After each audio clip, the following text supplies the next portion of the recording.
Welcome to Dig Inspiration, a quick recap where we dig deeper into the story behind the story.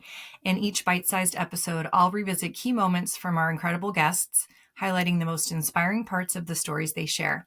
And today, we're dropping a quick reflection on some of the most memorable parts from my talk with Paul de Larzac, president of Nestlé Ice Cream Canada. It's a pretty cool job.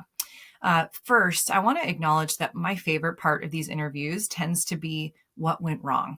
I think there is so much humanity and vulnerability in that part of the story.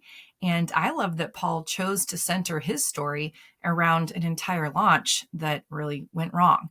And so much can be learned from that in the reflection of what you would do differently if you were to go to market again. So just from a conceptual standpoint, I'm a big fan of leading with that idea of failing and what can be learned.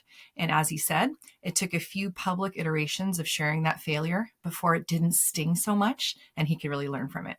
So in terms of why that launch didn't go as planned, I think the point around the rush to get to market and secure the distribution before the competition got in there, that really led to skipping some important steps.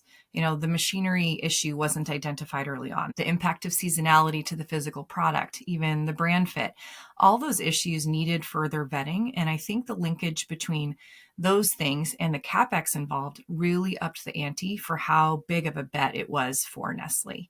So that time pressure certainly didn't help. But I really loved Paul's perspective around reasonable risk and encouraging reasonable risk taking.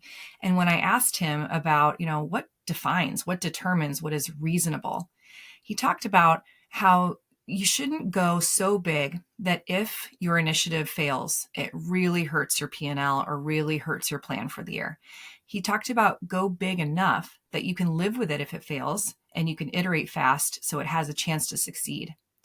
And I really like this thinking. I think about this in a big bet context. Part of how I handle organizational planning for my department is what are those big bets where if they really work out, we can crush our goals for this year and we can manage the risk around time investment if they don't work.